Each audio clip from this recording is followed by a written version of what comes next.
The courtroom was small, quiet, and tense.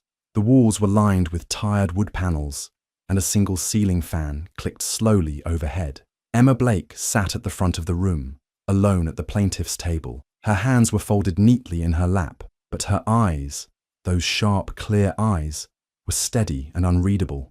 Across from her sat Thomas and Caroline Blake, her parents. They looked stiff, uncomfortable, confused. Thomas's jaw was clenched, his arms crossed.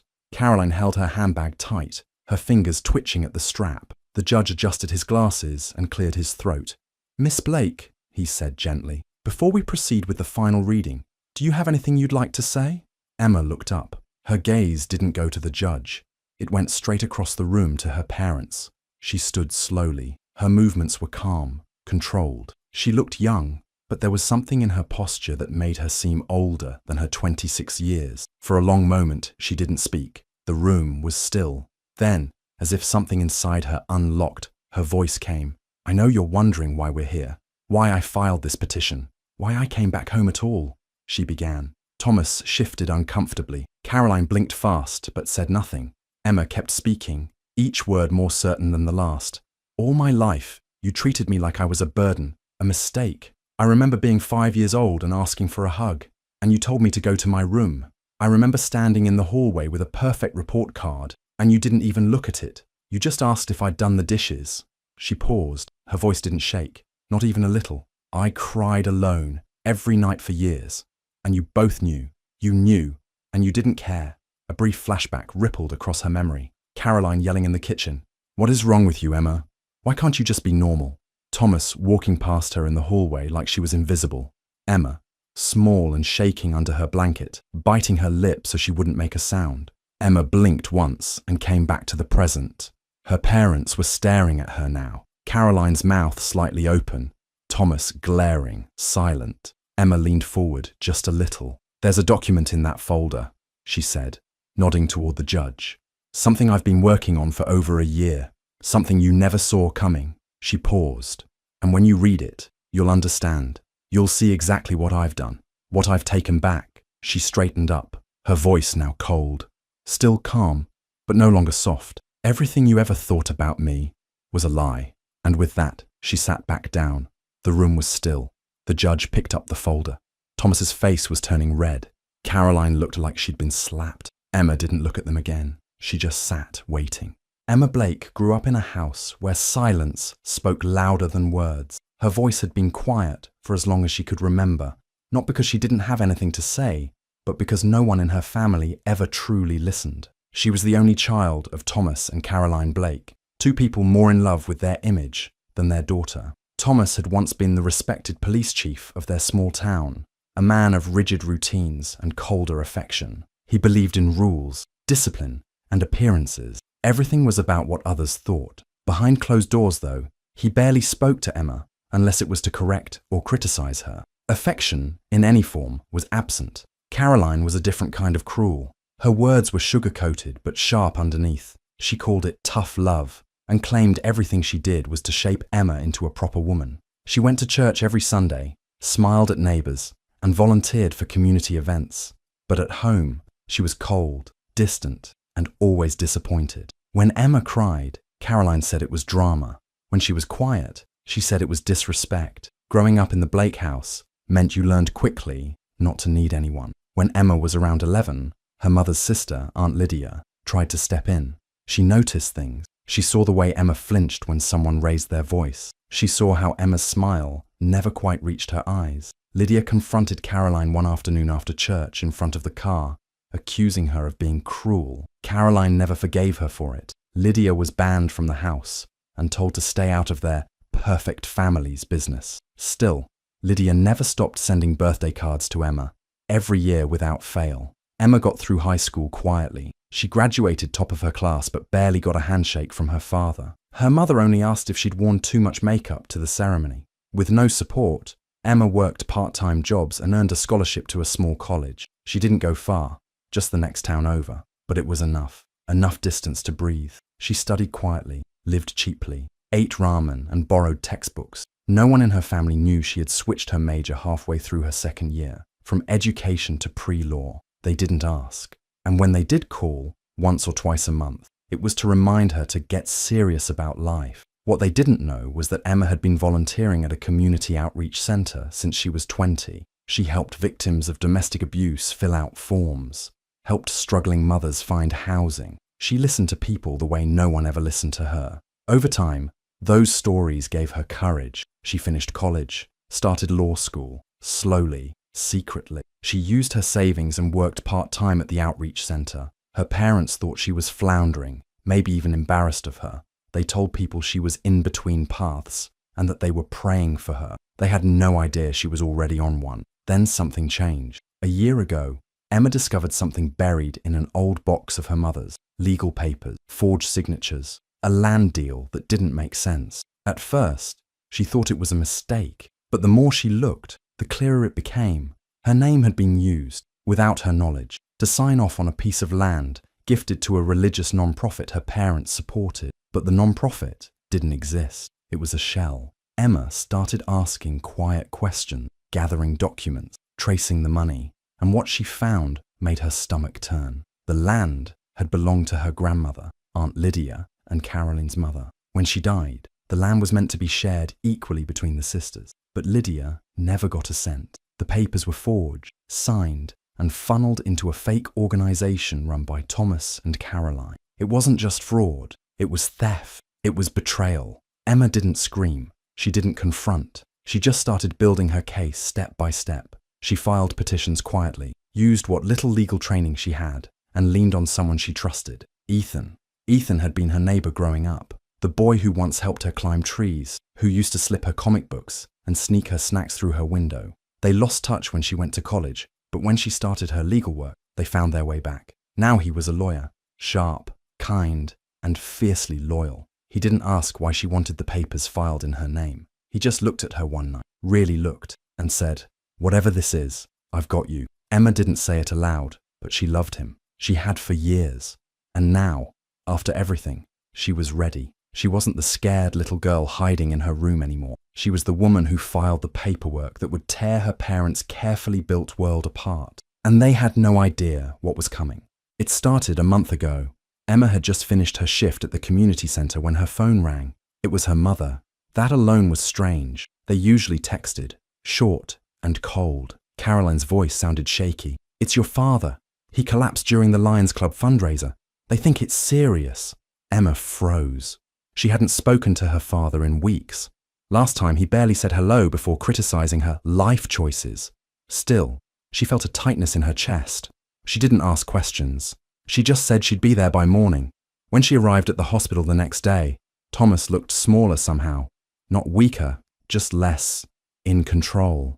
Machines beeped quietly in the background. His face was pale, his mouth a tight line. Caroline was sitting beside him, dabbing her eyes, more for show than anything else. The doctor came in, chart in hand.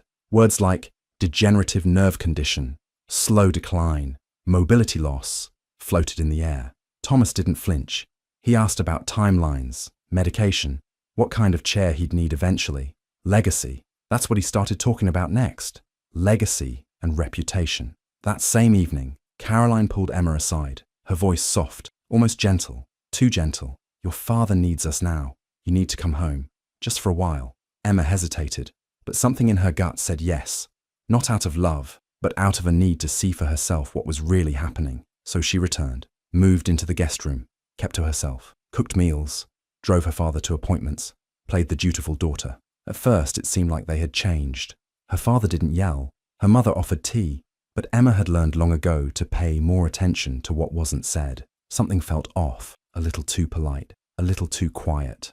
One afternoon, while dusting the bookshelf in her father's study, Emma knocked over a stack of folders. As she reached down to pick them up, her eyes caught a name, Nathan Blake, her brother. Nathan hadn't been around in years.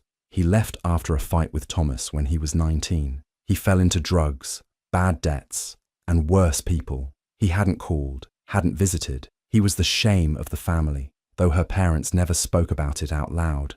Emma opened the folder. Inside were legal papers, recent ones, a new draft of Thomas and Caroline's will. Everything was going to Nathan. Her name wasn't just missing, it had been crossed out. as if she'd never existed. Emma sat there for a long time, staring at the paper. Later that night, when they were asleep, she went back into the study, searched deeper. What she found next chilled her. More documents, land transfers, signatures that didn't look quite right, her name on legal lines, paperwork she'd never seen, let alone signed, deeds and donation records linked to that fake non-profit. She realized what had happened. Her parents hadn't just cut her out. They had used her name, stolen it, to move assets, cover up shady deals, maybe even launder money, all while calling her lost, while making her feel like nothing. Emma didn't scream. She didn't confront. She quietly copied everything, every paper, every signature, every document. Then she called Ethan. They met late at night at his apartment. She laid it all out, every paper, every detail. He didn't say much, just listened, face hardening with each new truth. They forged your name, he said quietly. That's fraud. And if they used emotional control to manipulate you, we might have a case for retroactive emancipation. Emma stared at him. Emancipation? I'm an adult. It doesn't matter. If we prove emotional abuse over a long period, especially if it blocked your independence or financial future, you can still file. And so she did. Over the next 2 weeks, Ethan helped her prepare everything. She filed for emancipation on the grounds of long-term emotional abuse. She included the forged documents.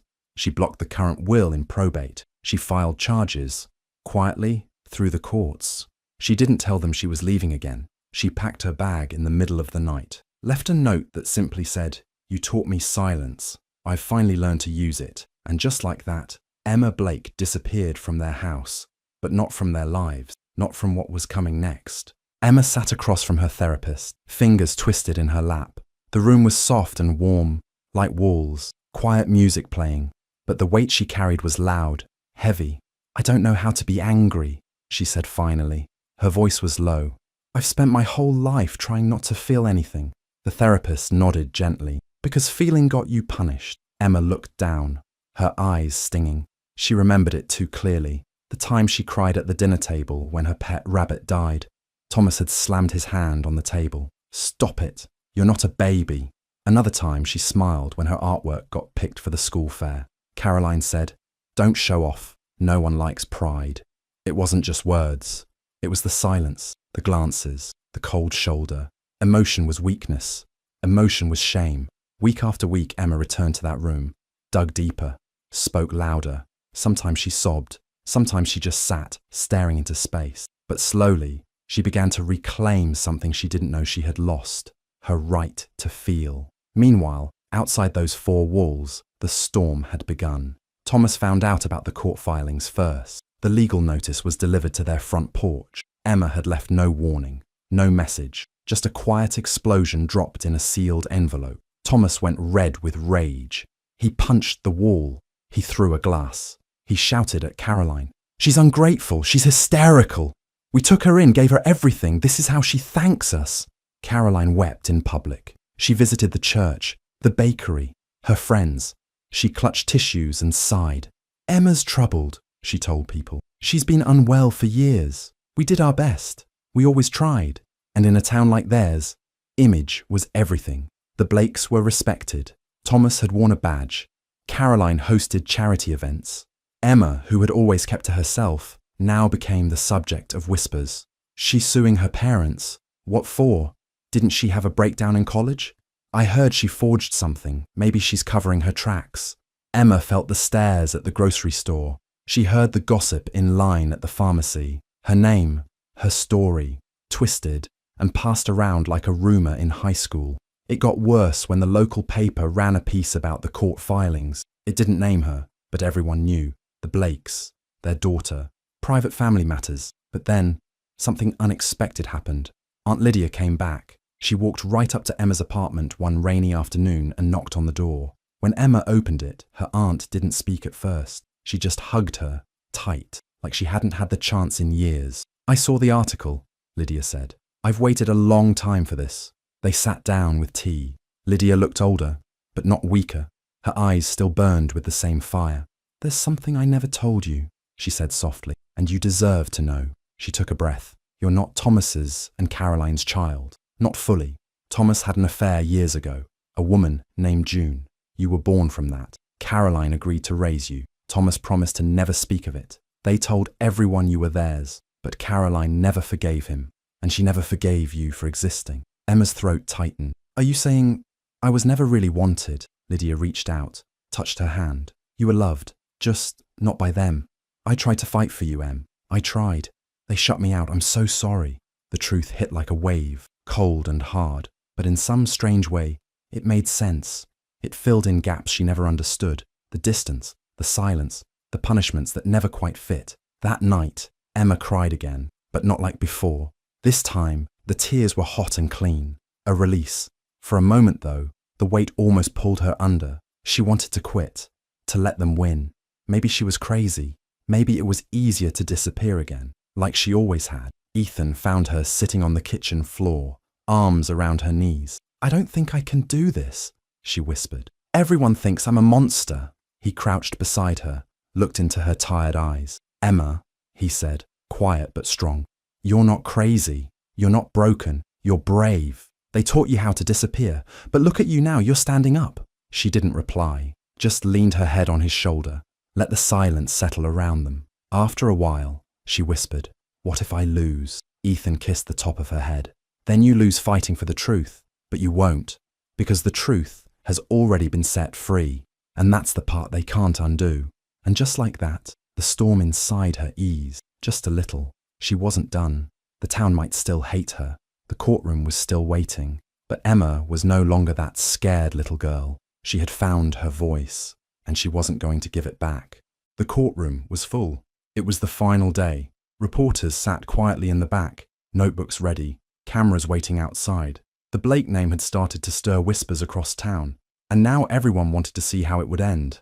Emma walked in slowly, dressed in a simple black suit. Her hair was pulled back, no makeup, except for a soft pink lip. She looked calm, but her heart was racing. Ethan gave her a small nod from the bench behind her. She breathed in, then out.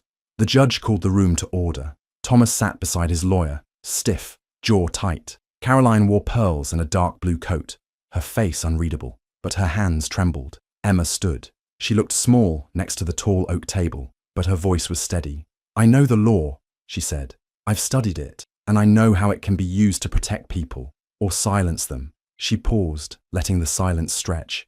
My parents used my name, my identity. They forged documents in my name to cover up fraud. And when I found out, they told me to stay quiet. They called me confused, unstable. They tried to erase me. She turned slightly toward them. But I'm still here. The judge asked if she had any final evidence to present. Emma nodded and picked up a small device. I'd like to play something, she said. She pressed play. The room filled with sound. At first, it was scratchy, then clearer. Thomas's voice. Just make sure Emma doesn't find out. The land was never really hers. She doesn't need to know. She's barely even. She's not really a Blake anyway. Caroline's voice. Don't say that. What if she records you? Thomas. She's too soft. She won't do anything, like always. Caroline. I raised that girl out of duty, not love. I did my part. A gasp went through the room. Thomas's lawyer jumped up. Objection, this recording. The judge held up his hand. I'll allow it. Emma let the recording play out. Caroline again. She was never mine. She was never supposed to be here. Then silence. The judge looked shocked. The crowd whispered.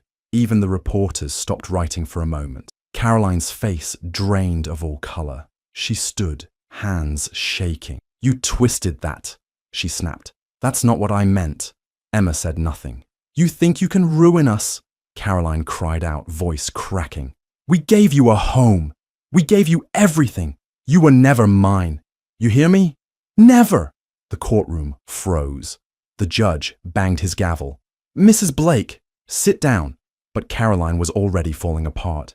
You were nothing but a reminder, a mistake your father made. Her voice broke into a scream. I never wanted you. Gasps echoed through the room. Thomas didn't move. He stared ahead, stone-faced. Not once did he look at Emma.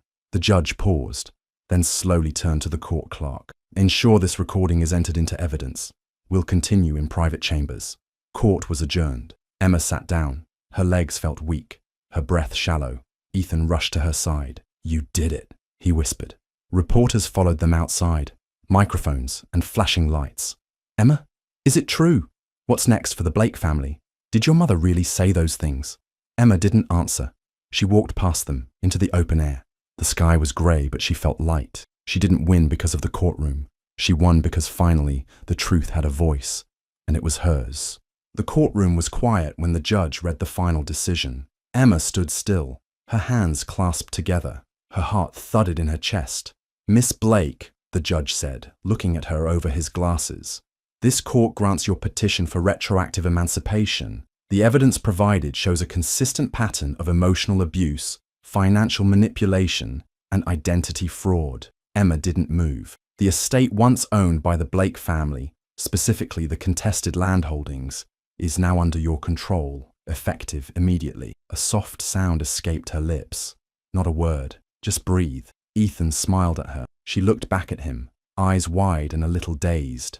It was over. Outside, reporters waited. People talked. But Emma didn't stay. She walked past them all, into the quiet evening. The first thing she did with the estate was give most of it away. She donated the land to the community shelter where she had once worked for free. She wrote one simple message for the plaque that would hang at the front gate. For those who were never heard, you matter.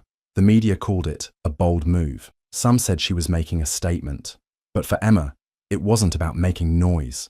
It was about doing something good, something real. After the case ended, Aunt Lydia invited her to stay. Her small cottage sat on the edge of town, near the river. It was peaceful, full of books, plants, and quiet love. You can stay as long as you need, Lydia told her. Law school won't wait, but neither will your peace.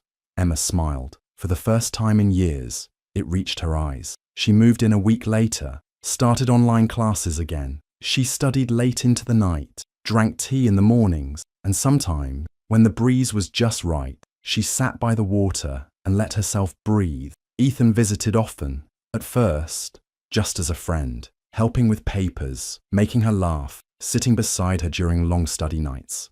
But one evening, as they stood on Lydia's back porch watching the sunset, he turned to her. You know, he said, I've loved you since we were kids. I just didn't think I was allowed to say it back then. Emma blinked, her lips parted, but no words came. So he kissed her, and it was quiet and soft and full of everything she thought she'd never feel again. As for her parents, Thomas was formally charged for fraud and document forgery. The case moved forward quickly once Emma's recordings were released to the authorities. His lawyer dropped him. He avoided jail by pleading guilty, but his name was ruined. The man once honoured at every town meeting was now spoken of only in whispers. Caroline didn't stay. After her courtroom breakdown, she disappeared. Some said she went to live with distant cousins. Others said she left the country. Emma never heard from her again, and she didn't need to. Her past had shaped her, yes, but it no longer defined her. Emma was no longer the quiet girl in the back of the room. She was a woman with a voice, a future, and a heart full of strength, and she was just getting started. The sun was shining gently as a small crowd gathered outside the new brick building in the centre of town. There was a soft breeze, and the sound of laughter and clapping floated in the air. Emma stood in front of the plaque with her name on it. The Emma Blake Centre for Justice A, place for truth, healing, and new beginnings. She wore a simple white dress and held a small folded piece of paper in her hands. Her eyes shimmered, not with tears, but with peace. Lydia stood beside her, proud, Ethan holding her hand. Former shelter workers, neighbours, and even a few strangers had come to celebrate the opening. A place where people who had been ignored or mistreated could find support and justice. A place Emma never had growing up, so she built it for others. After the ribbon was cut, the crowd moved inside, but Emma stayed a moment longer. She opened the letter in her hand. It was old, edges worn, a note she had written to herself at 16, tucked into a diary she'd forgotten about until just last week. The ink was faded, but still clear. One day, you'll be strong enough to leave, and when you do, you'll change everything. Emma smiled softly. She folded the paper and tucked it into her pocket. Then she turned to face the building, the people, the future. A reporter nearby asked, "Do you have anything you'd like to say to the people of this town?" Emma took a breath, eyes bright. "They raised me in silence," she said. Then she smiled, voice calm but strong. "But I found my voice. and it's loud enough for the world to hear now. Hi besties, thank you so much for watching to the end. Please remember to like, comment and subscribe. Bye.